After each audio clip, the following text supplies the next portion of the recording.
Everything you will encounter here, you most likely already know, either out of experience, a hunch, a feeling, or out of an energetic understanding.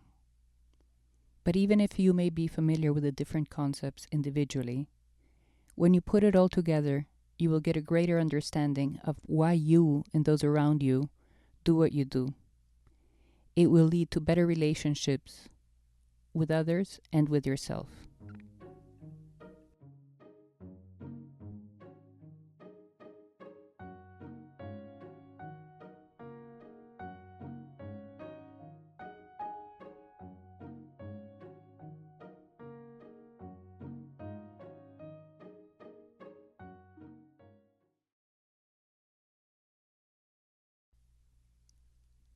We are each a composition of energies with consciousness we use to explain to ourselves what we experience. We weave a story or narrative to understand who we are and how we fit within what is around us. Our narratives create the structures of our life. We are civilized, rational individuals who like to focus on what we understand. We are perfect, almost magical creations, a physical body with intricate systems that have needs that include breathing oxygen and drinking water. There are many instructions to follow if you want to remain healthy, with many industries dedicated to our physical health. And what about our energetic health? Let's delve into that.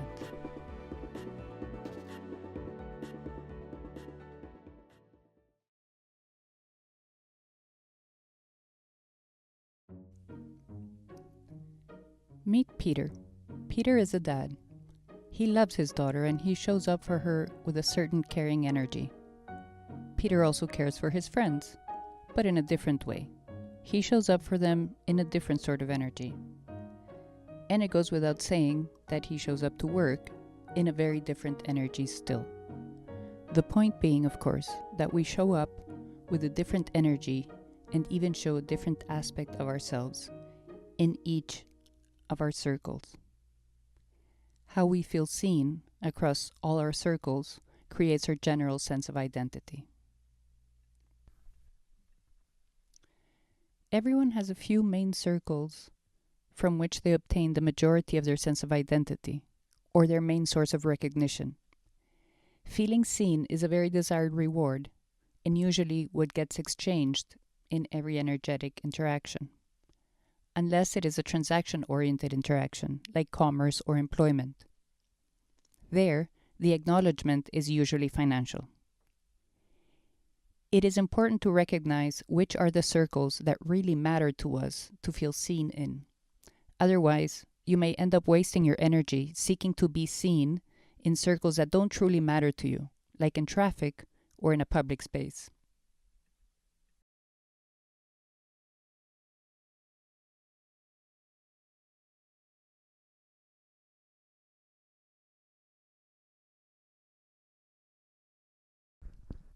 Please note that these exercises may bring up new information about yourself that may take time to process.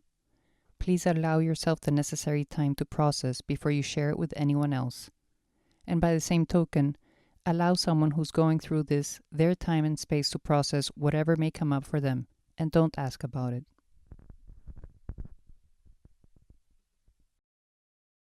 Start by drawing your circles. Draw a large circle in the center to represent yourself, and draw 5 circles around it to represent your 5 main circles where you get a sense of identity. Be sure to think about the size for each and think about how superficially or deeply they enter your circle. Next, name your circles. Again, this is whatever works for you, but generally you will have a circle for your family, for your significant other if you have one, or perhaps the people in your living situation. Certainly a circle for your work or your main source of income. You may have other source of income within it if that is your situation, but for this exercise, try to think about your main source of income, because that is usually what more greatly contributes to your general sense of identity. Also, in this case, for example, The lifelong friends are not necessarily one group of friends. They are individual relationships. So this is the way this was represented, and feel free to use whatever works for you. Go ahead and write the names of each individual person in each of your circles, and consider each circle to the level of detail that works for you. Next, name your role in each circle. This does get tricky, and you need to think about your role energetically. Like, for example, you might be the peacemaker, or you might be the person who always brings an uplifting comment, or the opposite. Just think about the energetic role in that sense.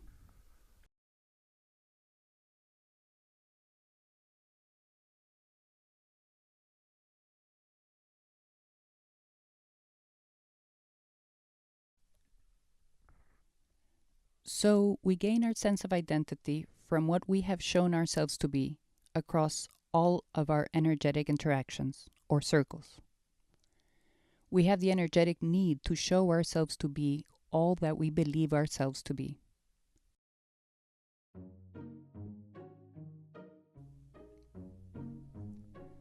The most basic energetic need for any individual is to feel seen. To feel seen is, energetically, to feel understood, to feel that someone gets you and that they think you're all right. You bet that feels nice.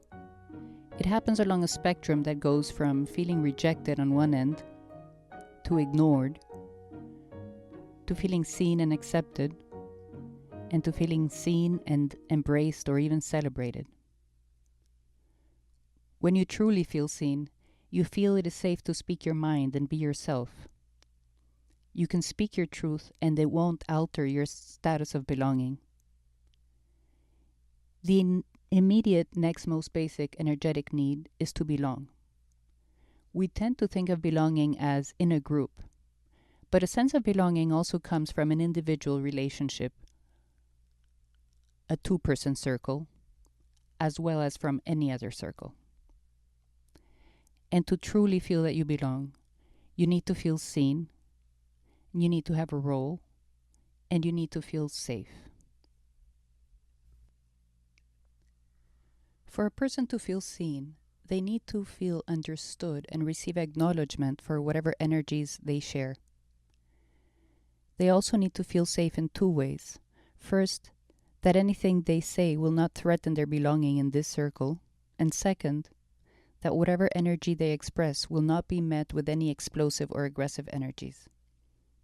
And finally, to truly feel they contribute to the existence of the circle and to strengthen their sense of identity, they should feel they have a role.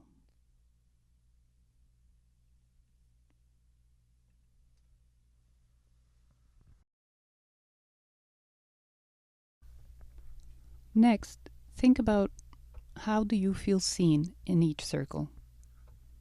Now remember, this is not an exercise meant to be completed necessarily in one sitting. Maybe you want to think about this for a couple of days and come back and rewrite some of your answers.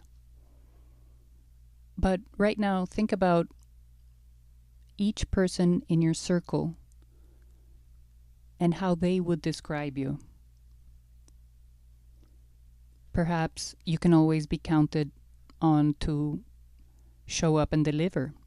Or perhaps you can always be counted on to be late and maybe not always show up, etc., etc.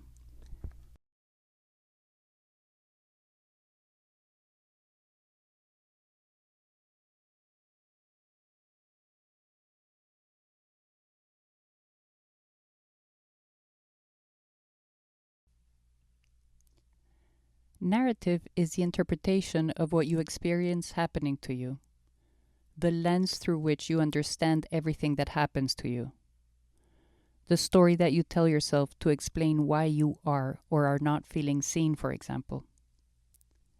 We believe what we need to believe to maintain harmony within our sense of self. We believe what we believe to continue to fit within the structures or narratives that we have chosen or needed to believe.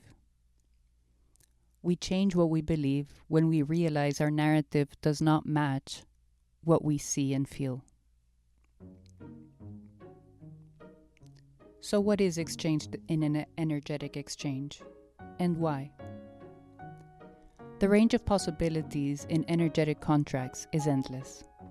Because the human being is so incredibly adaptable, there are countless situations one individual might find unacceptable and another one has a reason to choose it. We explain to ourselves our choices, or why this is our life at the moment, through our narrative. And based on our narrative, we agree to unspoken energetic contracts. Let's explore some.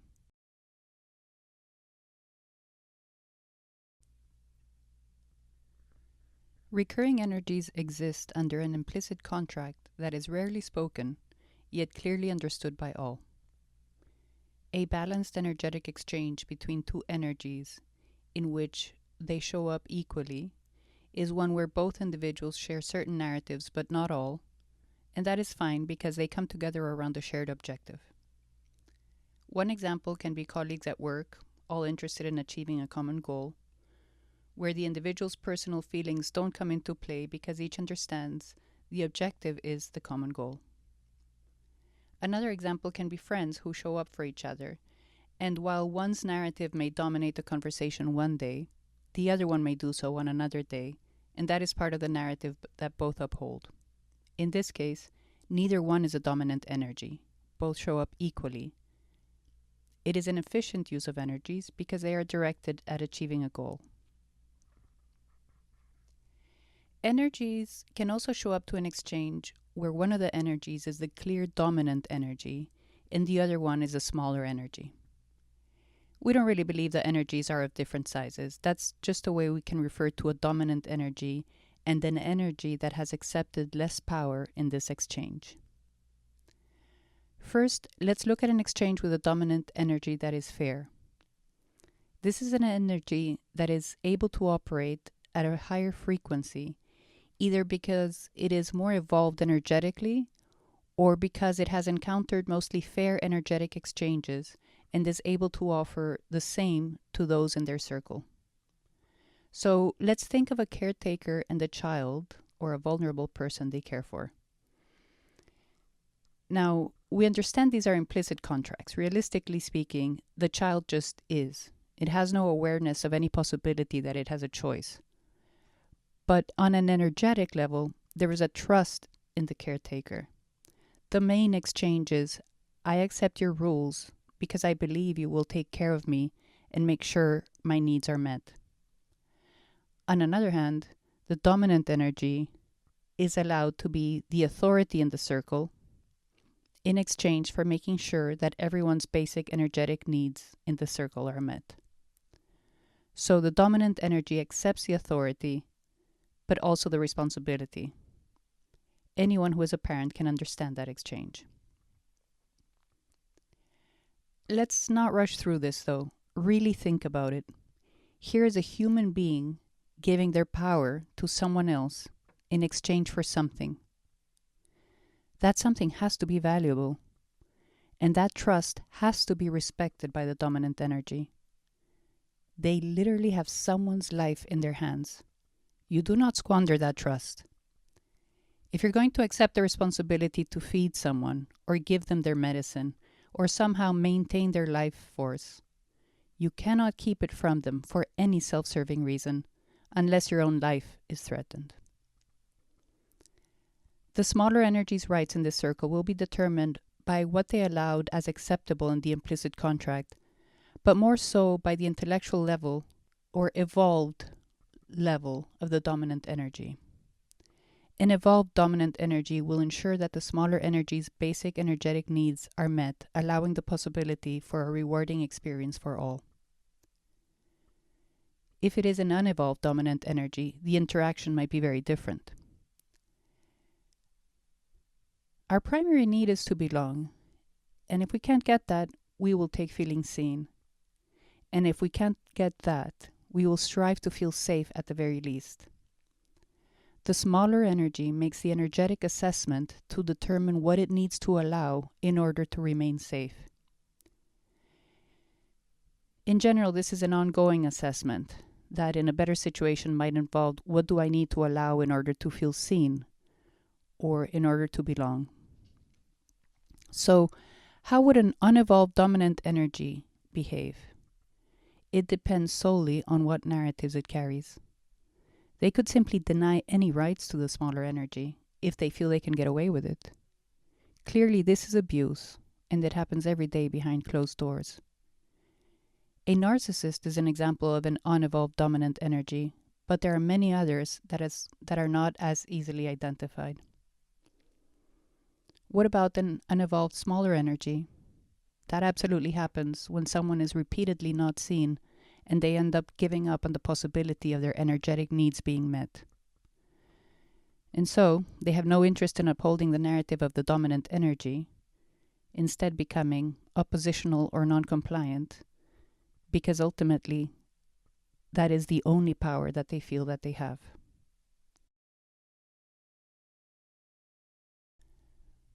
All of these energetic patterns resulted as we learned to navigate the necessary narrative negotiations in life. Every narrative negotiation is a negotiation of power. Whose narrative are we going to uphold here? Yours or mine?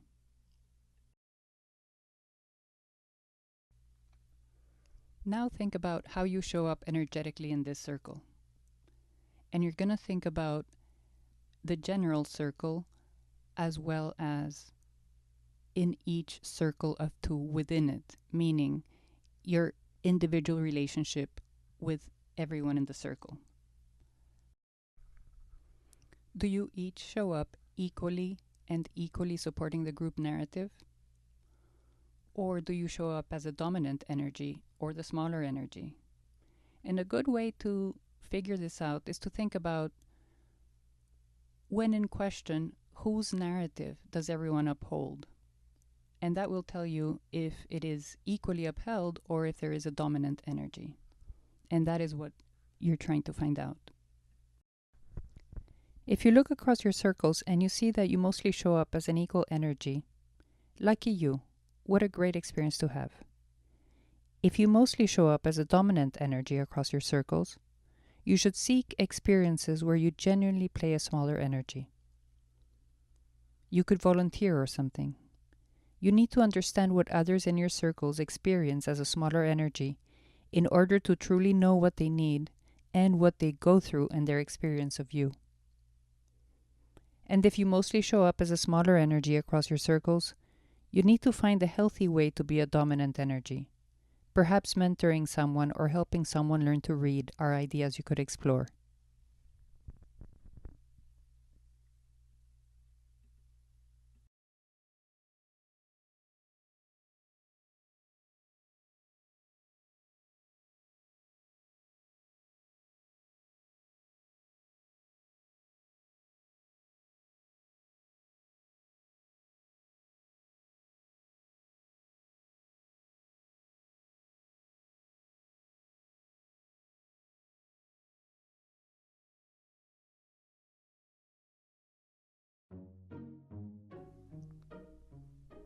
So how do we know what we know? Well, for starters, we know what we know from lived experience. There are things we know and there are things we understand. What we have lived through and experienced on our own skin is something we understand and is not going to disappear because somebody tells us differently. Things like getting burnt on the stove, getting pinched at the doctor's office, or experiencing rejection. Once you have experienced it, you know what it feels like, and you don't need anybody else's word for it. That is the strongest type of knowledge that we can have. And the other way we know what we know is from what we learn, from reading, from conversation, in school, in a video, etc. From all the stories that we're exposed to. It is essentially someone else's narrative that you have either adopted and now is your narrative too, or you have chosen to uphold It is not your narrative, but you don't challenge it and you uphold that individual's right to their narrative. In other words, you allow, therefore you normalize their narrative, which allows it to be true. Some stories we hear or words we are told, we uphold, but they are neither here nor there. Maybe there is a Loch Ness monster. How do I know? It doesn't really matter. It's inconsequential to my life. But other things can make their way into the central tenets of your belief systems with severe impacts throughout your life. That is a stupid question becomes, I am stupid and unlovable, and I can't let people know, so I should not be seen. I have to hide. We show ourselves who we are according to our narrative all the time. So we will prove to ourselves, time and time again, everything we believe about ourselves.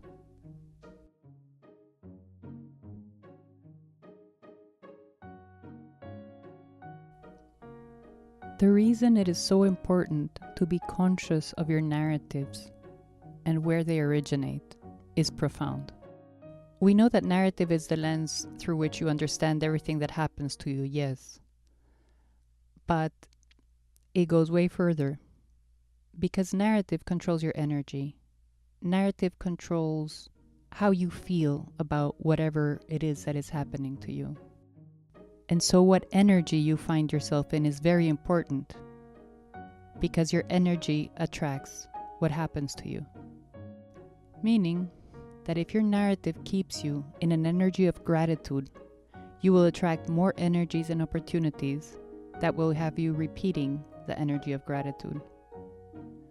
But if your narrative keeps you in an energy of fear, anger, resentment, you will attract more energies and opportunities that will have you repeating those energies.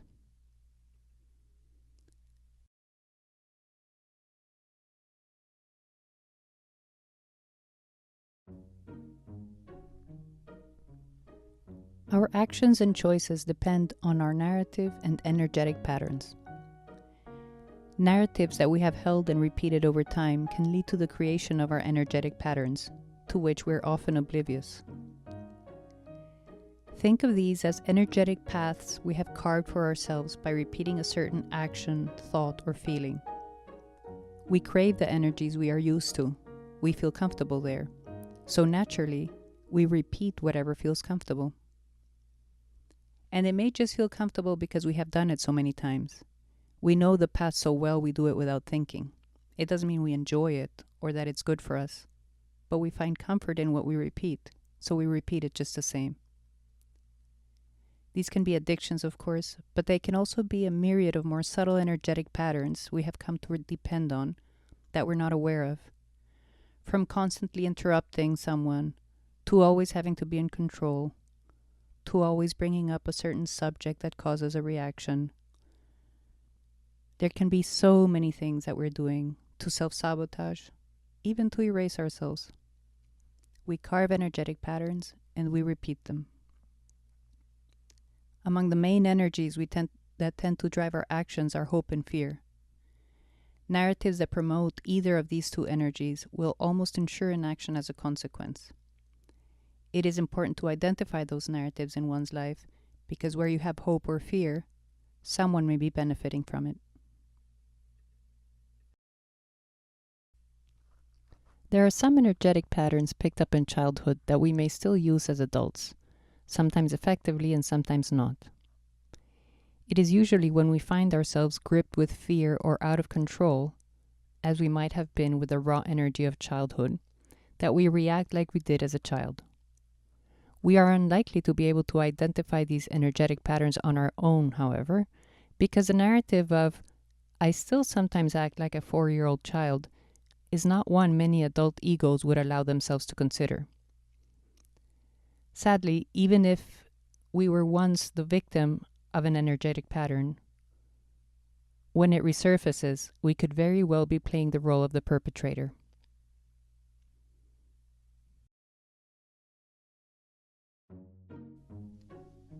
So how does narrative become an energetic pattern? Quite simply, by repeating an energetic exchange so many times that when the triggering energy shows up, it feels incomplete without the reaction, so it happens automatically. Like when a song ends and you're expecting to hear the next song on your playlist, your energy is so used to the exchange, it repeats it. Sometimes it repeats it even with a different person or situation. As you take the energetic pattern to other circles, you might not always be playing the part that you played originally. Meaning, you could end up being the perpetrator in a pattern of which you have been a victim, or the other way around. You could get a taste of your own medicine. That is how we unconsciously reflect the energies around us. And that is how we unconsciously become the energies around us. This is just a natural impulse for an energy to be repeated. Just like I'm sure you have had a song stuck in your head, and you've probably imitated a British accent sometime, or a character in a show. It's a natural impulse for an energy to repeat it, to want to be repeated. This explains not only why we reflect and see ourselves reflected in others, but also why it is devastating energetically when an individual does not have another individual to reflect back to them, or to feel seen, or to share a narrative. And it can be devastating to a community as well. He wrote, quote, "I don't have any friends. I don't have any family. I've never had a girlfriend. I've never had a social life. I've been an isolated loner my entire life. This was the perfect storm for a mass shooter."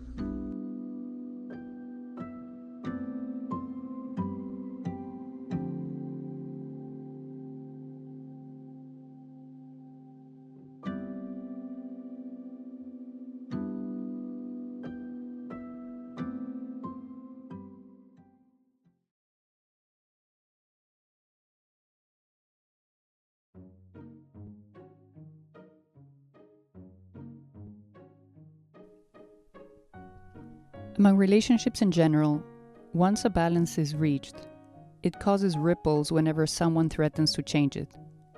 Particularly in groups, peers are to be tolerated unless they upset the existing balance of energies.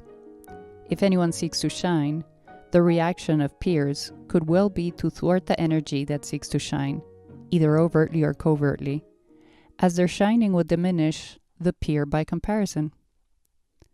While some people may really wish to diminish their peer shining, for most people, it might just be an impulse from a feeling they had often in childhood, especially if they did not feel seen much as they grew up.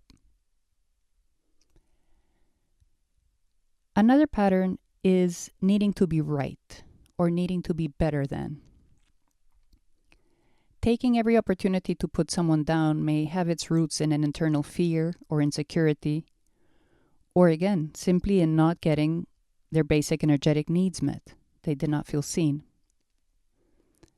But needing to be better than exists on a spectrum that on one end reflects healthy competition, the energy of, I can do that, watch me. And on the other end of the spectrum is being a bully, where essentially the individual is fearful that they are not genuinely liked or genuinely better than, so they must take steps to work on ensuring their position in the circle is not challenged. And that could mean always showing that they are better than a smaller energy, or making sure that an energy remains smaller, regardless of the damage caused in the process. Another pattern is celebrating when someone makes a mistake. This one is always accessible as a defense mechanism, or even as an offense. It may be pointing out a flaw, for example, or making themselves a dominant energy, at least in the moment, by making the other energy smaller by pointing out a flaw, or a mistake, or any slight wandering away from social expectation or narrative. This can cause such terror in someone, and it is largely responsible for the energetic pattern of not wanting to be found out. Naturally, this activity would instill great fear of making a mistake or fear of being laughed at.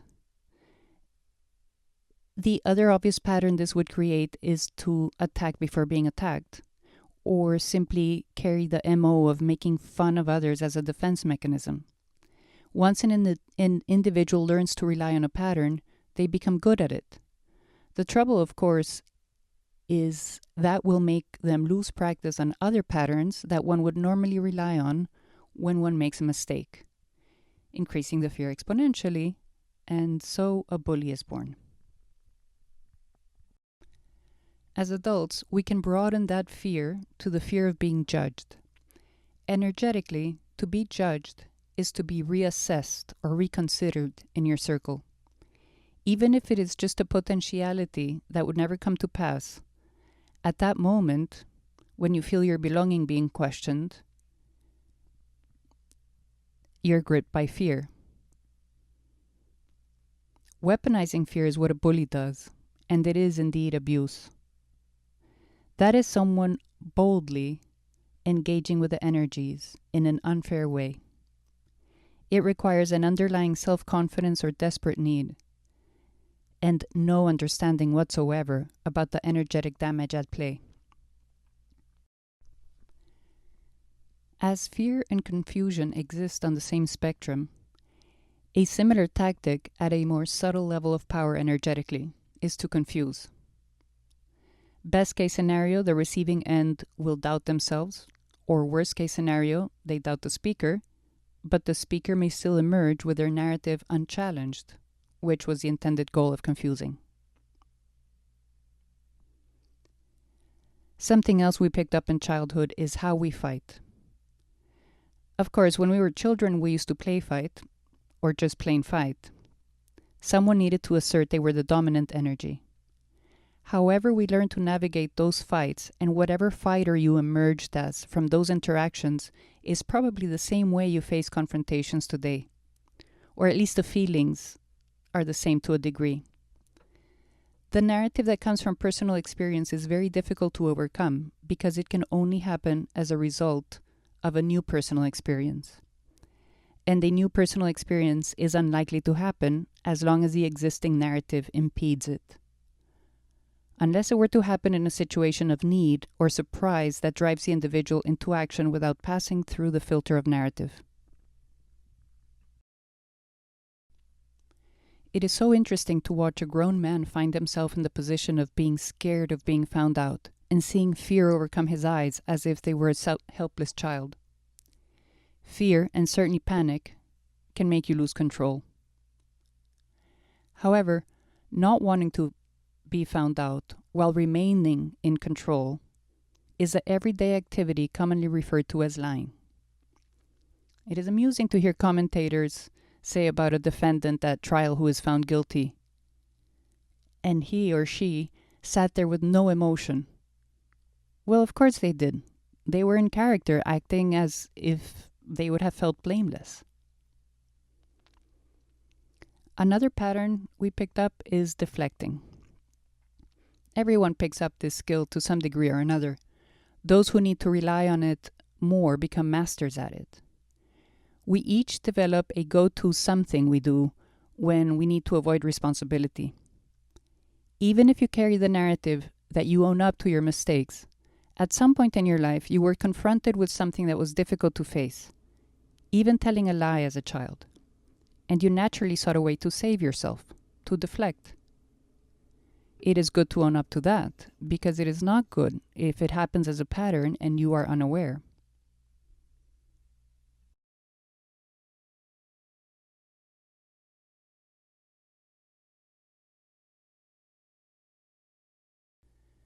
Draw a large circle in the middle to represent yourself and your 5 main circles around it, taking care to note the size of the circle and how deeply or superficially it goes into yours, depending on the circle it represents, and name them.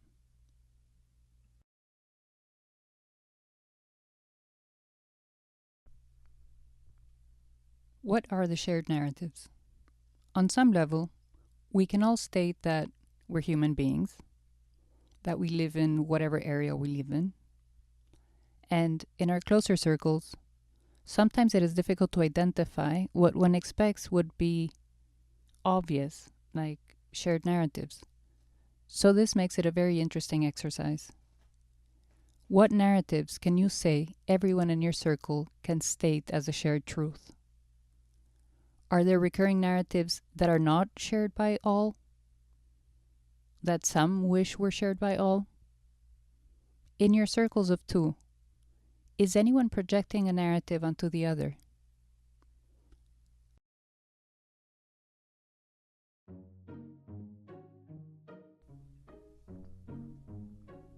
We show up with a different energy or a different aspect of ourselves in each circle. Another way of saying that is that we only show a certain aspect of ourselves in each circle or any given moment, as does everyone else. We call to the occasion whatever aspect of ourselves is needed in any given situation. In our everyday life, we call upon the same aspects of ourselves, and we get used to seeing that. We and others come to expect that side of us. But there are also situations that may call upon an aspect of ourselves that we don't often need, or maybe have never seen before. Have you ever heard yourself or someone else say, "I didn't know I had that in me"? For this reason, we can't truly know ourselves entirely. We can imagine the person we would be in any situation, and maybe we would be right most of the time, but undoubtedly, you will surprise yourself sometime. And if we can't know ourselves entirely, we can't know others entirely either, because neither do they.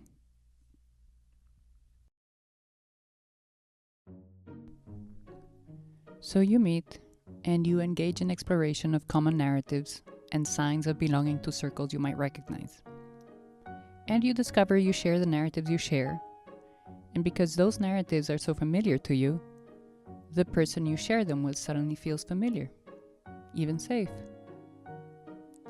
Let's remember, we only see a sliver of them, the aspect of themselves with which they are showing up to this circle. And yet, you feel like you know them well. How does it happen? It happens because something else that everyone does is come up with stories. Our mind fills in the gaps with what we imagine to be true, based on our experience, or based on hope, or fear. If I feel they bring me closer to a more appealing version of myself, or solidify my standing in the circle, hope will kick in and their energy will be appealing to me. And when an energy is appealing, we tend to disregard the faults or red flags because we want this circle to be. If I feel they don't bring me closer to a more appealing version of myself or solidify my standing in the circle, I have less interest in sharing any narrative with them. I may feel that they solidify my standing in the group if I feel that we are similar. If I feel that we think alike or have enough narratives to where they might not be taking me to the center, but they're not taking me to the other either. And so because they are another member of the group like me, we solidify each other's standing in the group. Essentially, we are projecting onto them who we imagine them to be. So we trust our projection. We might not even know the individual. When we discover they are not like our projection, we may feel it let down or even betrayed. But really, it was our projection all along. Sometimes the other individual will accept the projection and uphold your narrative for as long as the exchange remains tenable. This is what we naturally do as humans. Because we need a story to hold on to, because we need that structure to build a relationship on, because narrative is what binds us, we fill in the blanks and we believe the other individual to uphold the narrative that we are projecting onto them. Normally this works, as energetically there is a negotiation that settles on an acceptable projection, Whether that is accurate or not, whether it is conscious or not, we accept it until we don't. If the projection is far off to where it is uncomfortable to uphold, it becomes untenable, and the exchange will shift or end.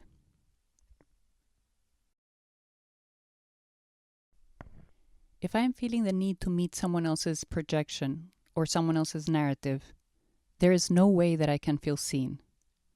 When someone projects onto you a person different or a narrative different than who you are or than your own, they are dismissing your narrative, the person that you are, your truth, your energy. Now, if they are reminding you of a previously stated or previously agreed on goal, that may be one thing. But if they want you to be the character that they created for their narrative, that is the ultimate dismissal of your energy.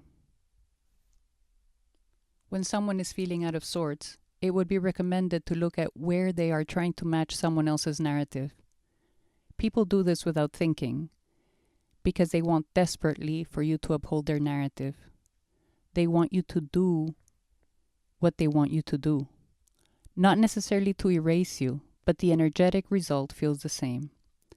This situation needs to be confronted, and the narrative needs to shift to accommodate all the energies in the circle. The shift will either happen intentionally or as a result of a breaking point of an untenable situation.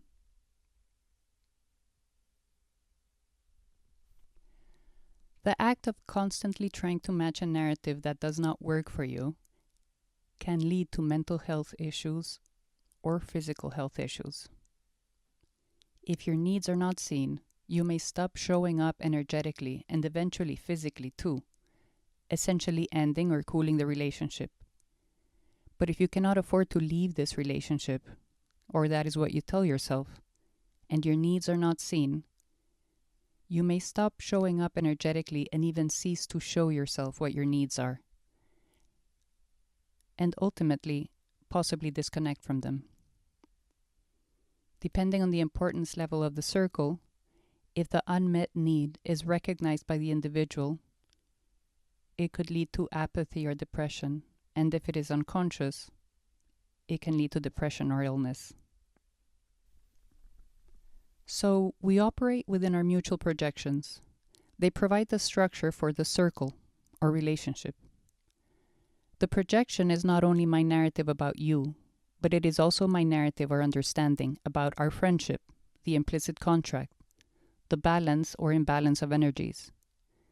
These narratives are rarely made conscious. Unless there is a problem that requires us to spend hours wallowing in the details, we will seldom look this deeply at how we feel about people and situations around us. But what drives the interaction? Any interaction? The opportunity to show yourself and your circle who you are. The opportunity to become closer to the center of yourself, or your ideal self, and to the center of the circle. Then again, if you don't feel you belong to any circle, or you don't share narratives with anyone, then there is no center to move towards. There is no incentive to do anything.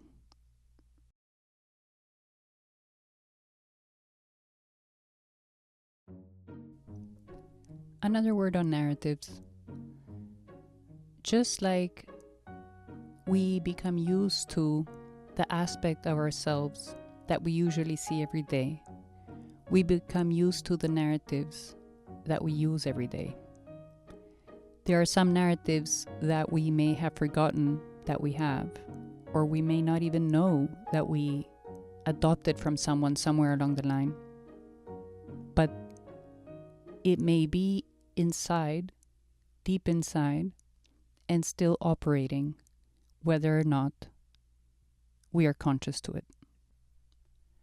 Sometimes it is only when one of our narratives, one of our outer narratives is challenged, and if we ourselves cannot uphold it, and we need to let go of it, then we discover what was an underlying narrative behind that.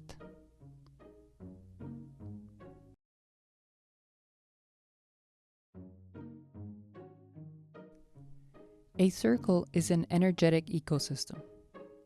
Language is one of the expressions of the group's energies. Music can be another. A circle has its own vocabulary, a process of how things are done that everyone understands. Rules, articles of organization, a stated mission and vision are all part of the narrative that drives the organization. The narrative that sets the tone and sets the energy, whether it is an organization with formal documents or a group of friends with an understanding of what is acceptable and what isn't. A circle is an ecosystem, and if you don't belong in it, you are an outsider. Picture a baseball player in a soccer field. Picture a doctor as a waiter. Picture your mom in your classroom or at your job. You learn the energies and the language of each circle you participate in. You learn to navigate and engage to the extent you want to or are able to, meaning to the extent that you are able to uphold the narratives of the circle in exchange for belonging in it. We may take for granted being in a setting or an energy that we understand, speaking a language we understand. But imagine for a moment waking up in a place you don't recognize, or without explanation finding yourself in a place with a language you don't understand, or rules you don't know. It is a very scary thing to be confused. It is a natural human reaction because we need our narratives to be clear and certain. I know this to be true. Not understanding becomes fear because the narrative is momentarily unclear. We will naturally gravitate away from that and move towards a certainty, an understanding, a narrative I can uphold. We instinctively project a narrative because we seek to understand. We need to understand to feel at ease. The flip side of that is that we feel safe in what we know, whether it is because we understand it or we are simply used to it. It is normal. It is part of what we expect. If we suddenly come across something we did not expect, our reaction is on the spectrum of confusion, leading to fear, potentially leading to distrust, immediately looking for a narrative to explain it. The instant shock is caused by the interruption of the momentum of the existing narrative we had. We can say the narrative has been challenged.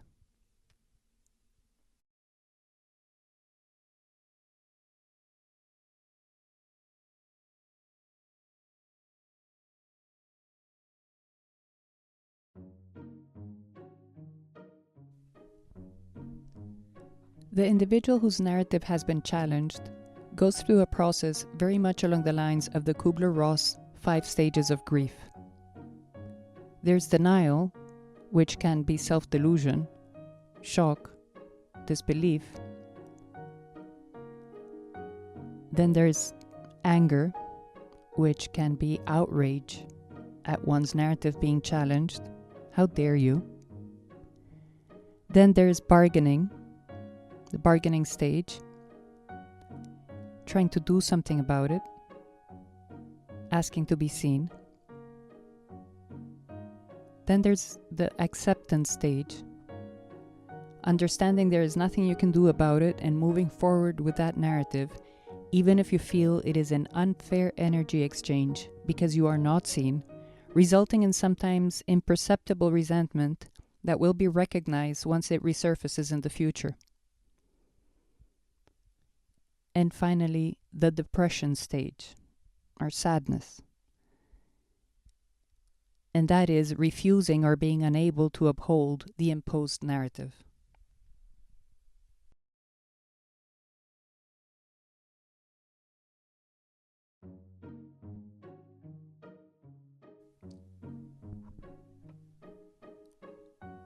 When an individual and a friend meet the group, the dynamics of the friendship change because there is an energetic understanding of the need to be accepted by the new group. The goal here is more so to be seen as a member of the group, to be seen as fitting in. They are alert to the group narrative and making sure that they're fulfilling their role if they have one. The dynamics in the interaction with the group may permanently affect the friendship if the two are not accepted equally. We reflect the energies of the group. We need to make ourselves part of the group as seamlessly as possible because that brings you closer to the center, where there is a more secure belonging status. The power dynamics in the friendship will also shift to reflect the outside reality. Let's say that of the two friends meeting the group, thing 1 and thing 2, thing 1 quickly became closer to the center of the group. With similar appearance, similar way of speaking, similar embodiment of the group's energies in general. Our natural tendency is to move towards being accepted because that is where we are safe. The more we are individually accepted by the members of the group, the stronger our belonging. The natural unconscious reaction to approving energies is reflection. If not outward emulation, it can come in the form of acceptance of narrative. When seeking seamless acceptance, the emulating is likely to include outward appearance, even if it is with a gradual approach towards the center of the group, in the different ways it may entail. Since the natural energetic reaction for anyone in a group is to reflect the energies of the group, that person will adopt the energies more outwardly and obviously reflecting those of the group's energies. The closer you are to the center of the group, the safer your status of belonging is. So the closer to the center you are, the more individuality you can express. At that point, others will start to reflect your energies. So let's say thing 1 moves way closer to the center of the group than thing 2, which will inevitably alter the dynamics of the friendship. Regardless of the previous energetic balance, thing 1 is now the dominant energy. This subtle shift has upended the energetic balance of their friendship. Thing 2's narrative has been challenged from we are the same to thing 1 is one of them and I am not. I am the other. And this narrative being challenged will trigger the stages of grief mentioned earlier. We need to linger on what happens to thing 2. They probably moved past it, allowing thing 1 to carry the narrative of gracious friend and swallowed the hurt of feeling abandoned by a friend who now shares main narratives with others. Yes, it sounds dramatic, but thing 2 suddenly lost their safe space and no longer shares a narrative with a friend and is now being forced to accept a new narrative whether or not they believe it or like it or want it. Their feelings are certainly very strong and dramatic. Thing 2 is energetically marked by this. While this may not compare to what one thinks of with the word trauma, thing 2 was energetically marked and it will shape the person they become. When we find ourselves between narratives, not only are we usually still in the shock and pain of discovering that a narrative isn't true, but the added insecurity of not having a narrative you can firmly believe is a very vulnerable place to be. The outside world expects us to get over things and act normal, but the loss of a narrative that greatly contributed to this person's sense of self just disappeared. It takes a lot of courage to embrace new circles or a new chapter starting off in that energy.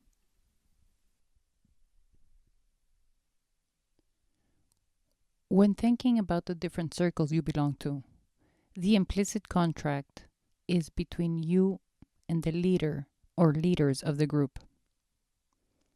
The implicit contract tends to be that the smaller energy follows, emulates, allows, upholds the narratives and energies of the dominant energy, trusting that the dominant energy, like everyone else in the group, has the benefit of the group and its members as the primary goal. The dominant energy needs to understand that the admiration or following is trust. It is something sacred to each individual. Indeed, the group is upholding the leader's narrative. Energetically speaking, this is the greatest act of respect and must be recognized as such by the leader.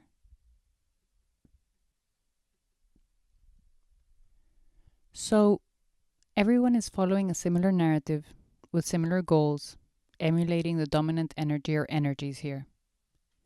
The expectation is that we're all the same here, all part of a group with a shared narrative, a shared something, certainly shared good wishes for each other and for the group. If the leader or dominant energy is found to have different goals or narratives that matter more, they will be regarded as a traitor. Unbalanced energies will be revealed and the dynamic and narrative will shift, at the very least, to one that allows the energy of resentment that will inevitably ensue. If the energies do not shift and the individuals cannot leave, it is the equivalent of being trapped.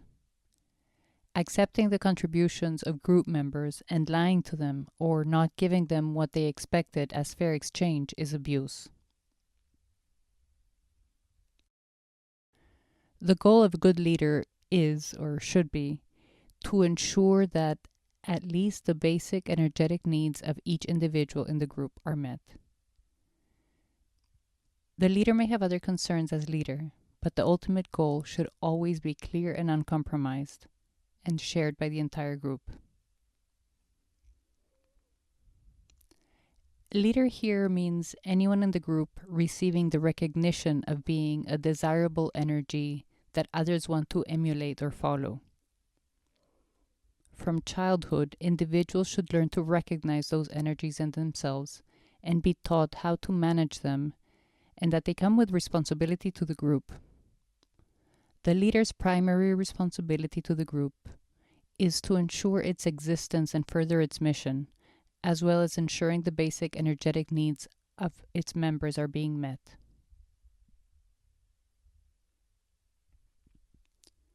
What currently happens, however, and what has become accepted and even expected of leadership, is that the leader views the circle as their domain over which they rule and which exists to serve the leader.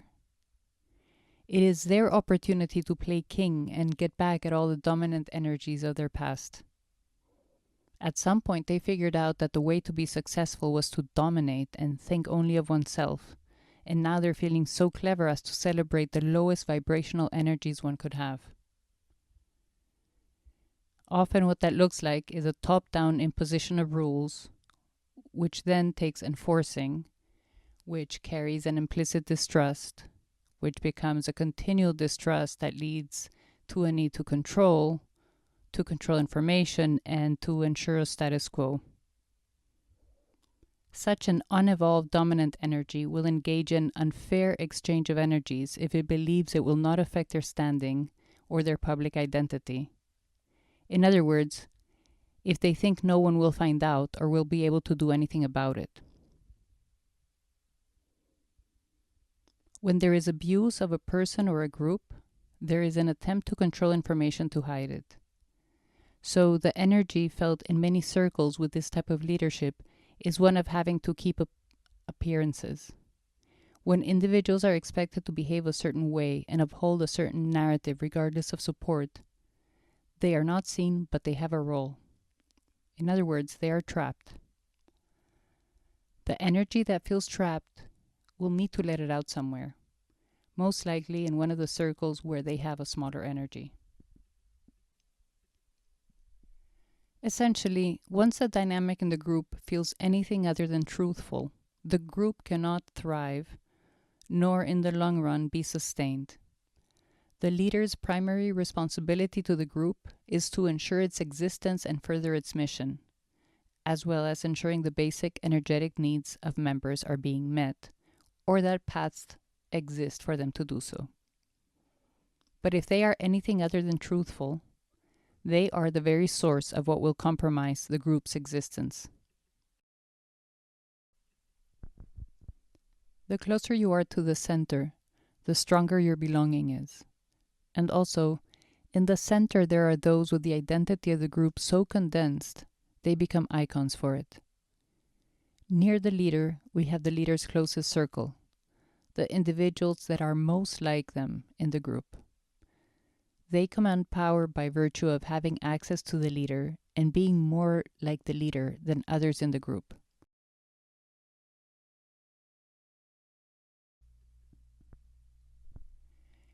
Clearly, there are many groups that exist within a larger group, and that continues for as long as there is one larger narrative the entire group can uphold.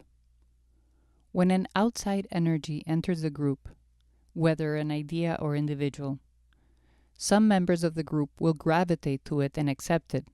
Others will reject it and try to make it the other. And perhaps there are some who will be indifferent to it. This creates or accentuates groups within the group, which will naturally continue to coexist. The level of importance of that division will indicate whether this division will compromise the integrity of the larger group. When a subgroup gravitates around an idea or against it, they share a sub-narrative that is not shared by everyone. And for the sake of discussion, let's say it's not shared by the leader of the group.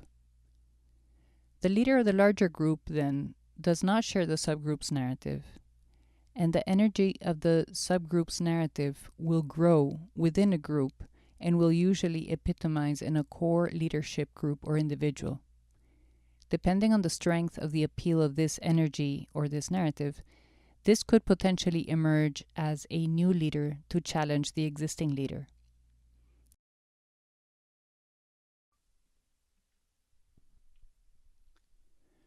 What happens to the group when the individual doesn't have the bandwidth because they need to tend to their basic needs, energetic, physical, or any other? If people are so stretched that they can't be concerned with anything other than getting their basic needs met, there is presumably less energy placed on the group narratives as they become secondary to the individual's primary needs. If each individual can hardly show up for themselves, it is much more difficult for anyone to show up for the group. We can think of the relationship between the individual and the group largely as the relationship between any two energies. The individual still needs to fulfill their basic energetic needs, to feel seen, to feel safe, and to have a role. But what happens if they can't get their basic energetic needs met because the group is simply not able to provide that? If the individual is able to, they will likely leave that circle and seek their basic needs elsewhere. When leadership cannot ensure the basic needs of the members of the group, leadership will be replaced. But if there is no viable leadership alternative to ensure at the very least safety, then there is no viable narrative to hold the group together. A narrative may be imposed by force, rendering the individuals in the group as subordinates of the leadership. Or the group will simply disband. One example of this might be an organization that can no longer provide fair consideration to its employees and needs to shut down. Another example might be a parent who is not able to make their child feel seen and is replaced by another adult figure who is able to do that. The health or viability of the group depends on its members getting their energetic needs met. We need to feel like we belong in a group. It is a natural human and energetic need. Like we do when we meet someone, we find shared narratives and we create a projection to fill in what we don't know. We do the same with a group as a general concept and with the leader specifically. In other words, we trust. We may trust a leader to have the best interest of the group in mind. We trust they will help us get our basic needs, and in exchange, we uphold the narrative they offer and we allow them to have power. We don't expect them individually to keep us safe necessarily, but we expect them to maintain a system that allows us to keep ourselves safe. That is the same general trust that we have when we approach a traffic light, and trust that everyone has the same understanding of the meaning of those lights and the same willingness to respect them. As a member of a group, know that, consciously or not, you will reflect the values of the group. That is what we naturally do. So, to consciously allow yourself to become part of a group means that you are essentially giving yourself as a platform to further someone else's narrative. It is a lot to give. It is compromising yourself, and you do that in exchange for belonging. You trust in your mind, essentially, that you will feel and be seen, and you will feel and be safe in exchange for your support of the group and their narrative.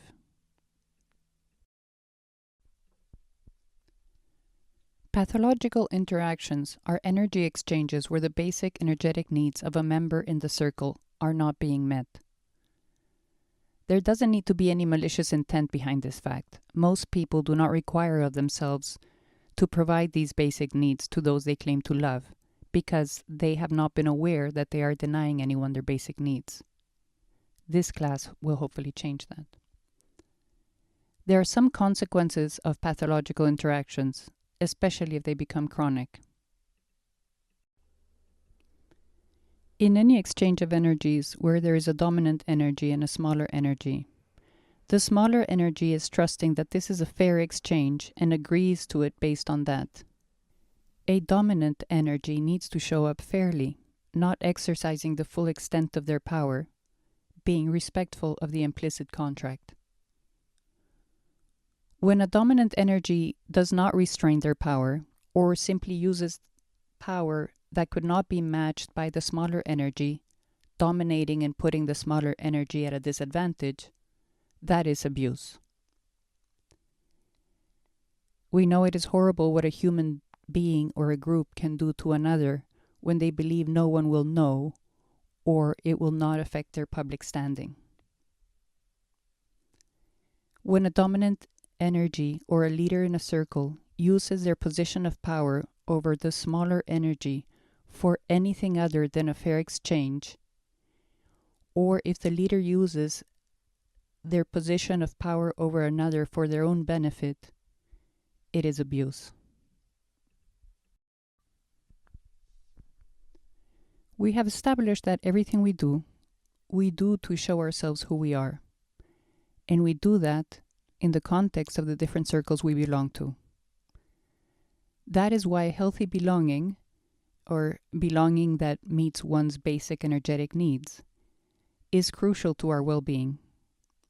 When we don't have enough circles providing healthy feelings of belonging, or no circles at all, we have no center of a circle to move towards. With no interest in the circles around you, there is no interest to move towards any center, so there is no motivation to do anything.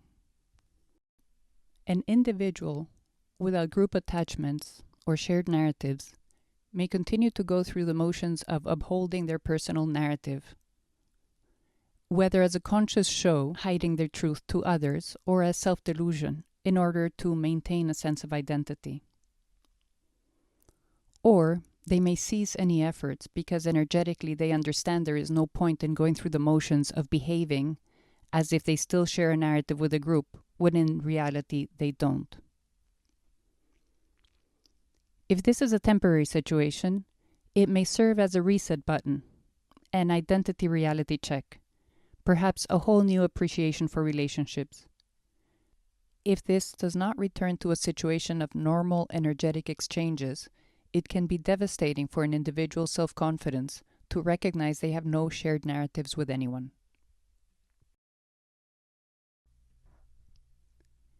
A natural consequence of having experienced isolation or betrayal, or the slow and painful recognition that one is not like the center of the group, is to carry a narrative that expects that it will always be that way.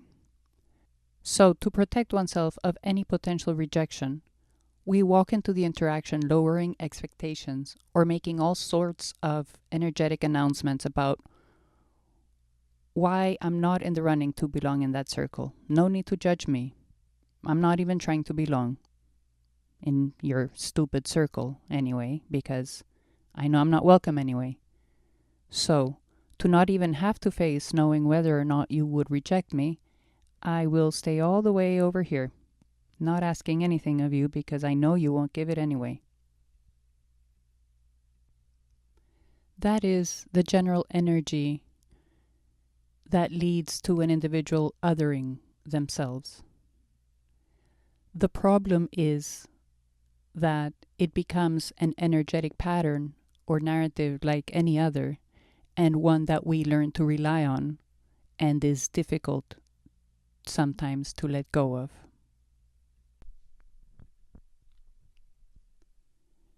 Another natural consequence and much healthier survival mechanism for a smaller energy that feels othered, or unfairly treated, or trapped in an energetic exchange imbalance with growing resentment, is for them to feel superior energetically.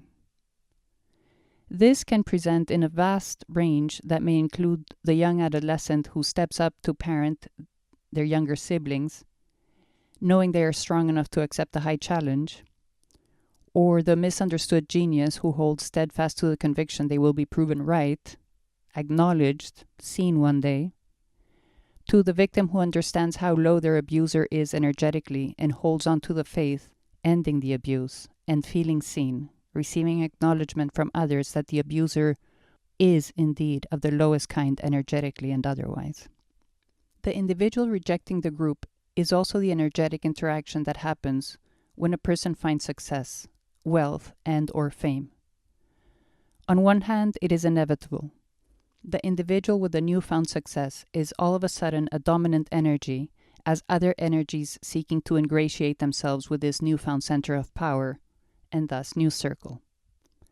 The needs and concerns of the individual with the newfound success have changed, and having new concerns means that the people that could satisfy your previous concerns might not be prepared to help you navigate the new ones, so you will seek new circles. And if you are lucky enough to find a circle where you feel seen, emotionally, financially, or otherwise, it is likely to be among other individuals in situations similar to your own, solidifying your new identity among fellow successful individuals. This new belonging allows you to no longer need your previous circle, allowing you to reject it if that is what you choose. When an individual is rejected by the group, whether it happens suddenly, like being fired from a job or expelled or excommunicated, or if it happens gradually, when you recognize you cannot keep up with a group's practices because of skills or resources, or because you recognize yourself as one in the group further from the center and closer to the other, for example, it is a confusing and scary situation.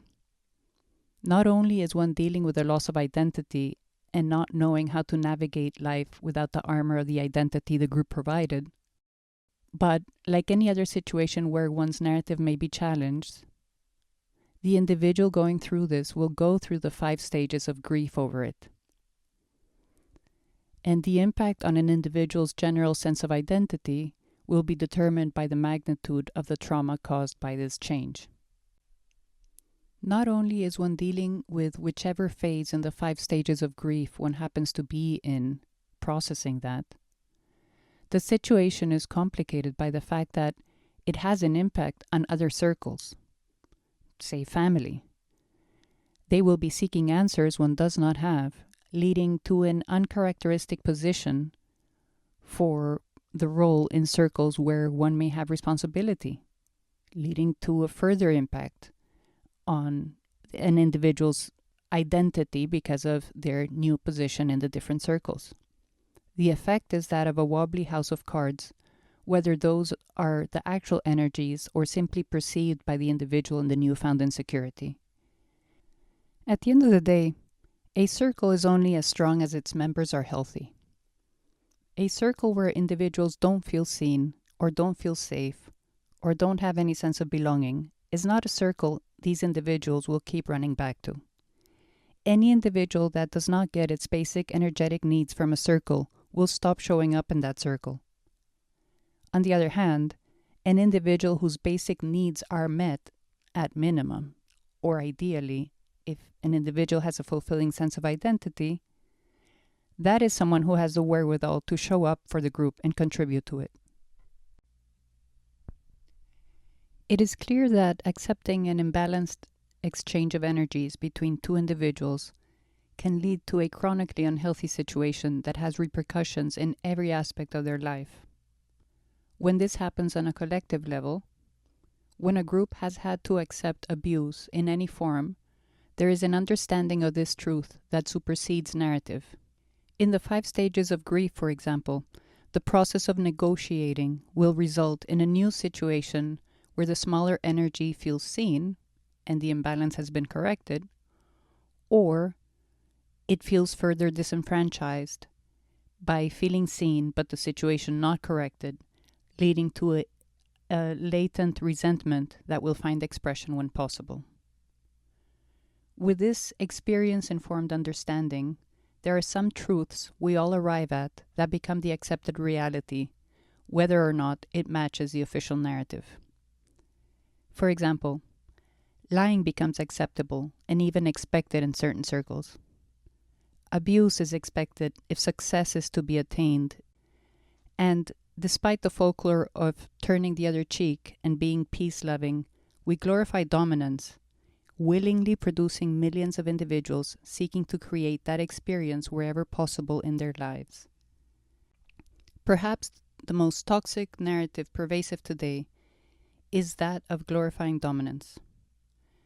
The narrative that says to an individual, if you have the opportunity to take advantage and you don't, you're an idiot, combined with the fact that our society allows lying, have contributed to the decaying of structures that today seem to be holding society together by threads. It is our responsibility to humanity to model and teach the proper management of individual power. A dominant energy that is taught at a young age that recognizing their dominance carries a responsibility as leader of a group to make sure that everyone is seen and their basic energy needs are met is an energy that will be a valuable contribution to society. Whereas otherwise, it would have likely been a bully creating emotional pollution and causing trauma to those around them. Wherever you are a dominant energy in your circles, consider whether your circle members' basic energetic needs are being met, and include that consideration in your choices. We need to create the conditions so that everyone has the opportunity to feel seen, and that starts with understanding the importance of it for the health of individuals and the health of our society.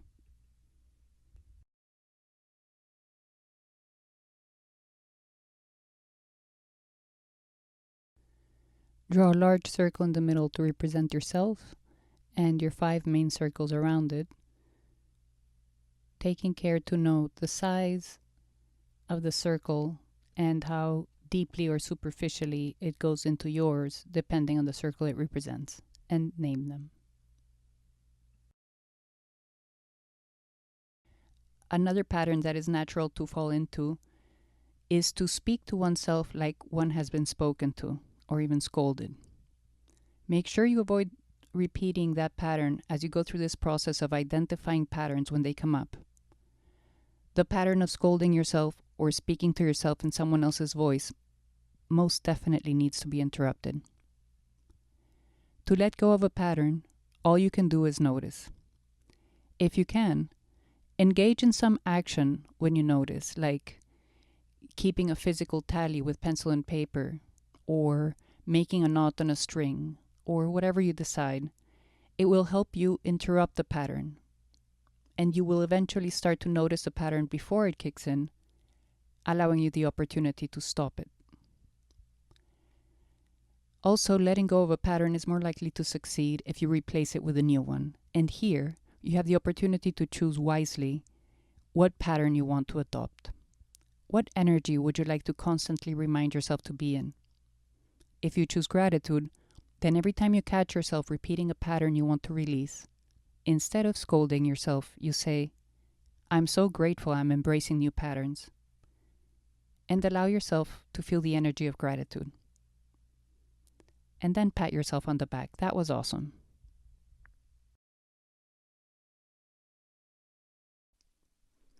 Identify and write in which circles you feel like the following. Like the nurturer or protector. That is where you take care of a smaller energy or of yourself. The achiever provider is where you feel that you can set your mind to something and complete it, whether you have shown it to yourself or you simply believe you are able to. And you may also feel like a provider where someone is counting on you for something and you deliver.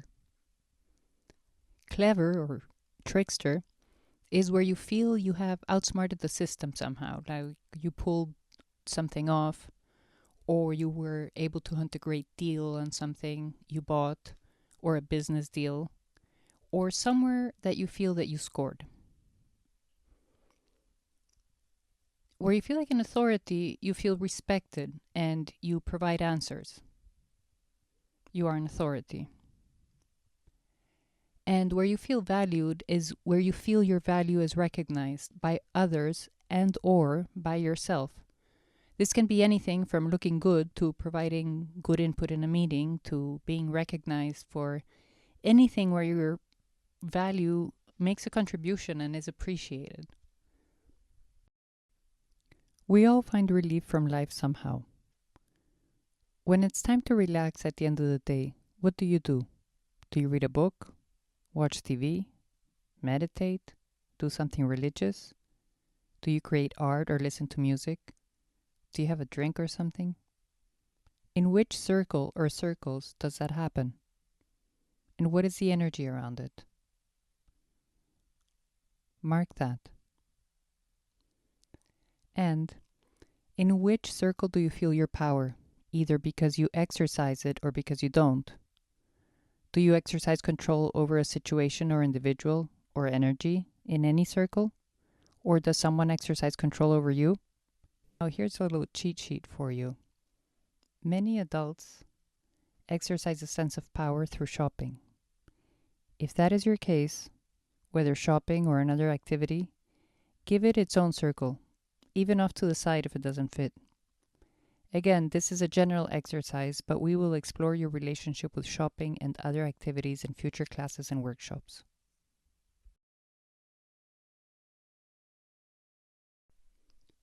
What is the most valued currency in each circle? What is it that you would have to do, or become, or acquire, to be more like the most admired person in your circle? In some circles, it is about wearing the latest fashion, or reading and commenting on the latest New York Times bestseller, or being the healthiest and most fit and active, or their children's accomplishments, or where they go to school, etc., etc. What is it that people in your circle are competing about, basically? That is your most valued currency. And perhaps there are several. Identify those and write those in the appropriate circle.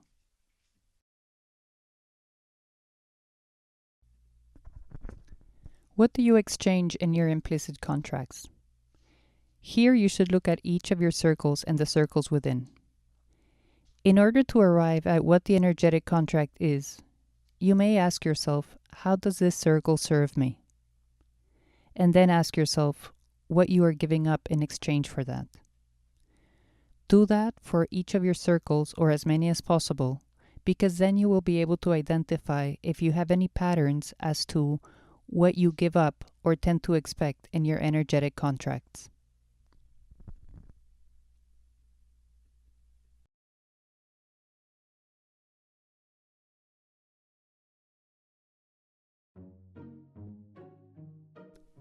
The importance of this knowledge rests in the opportunity to correct the discrepancy between the narratives we tell ourselves and the energies that really guide our lives.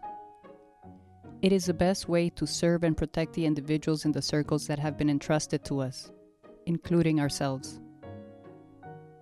Imagine a workplace where in your annual evaluation you were asked if you felt seen.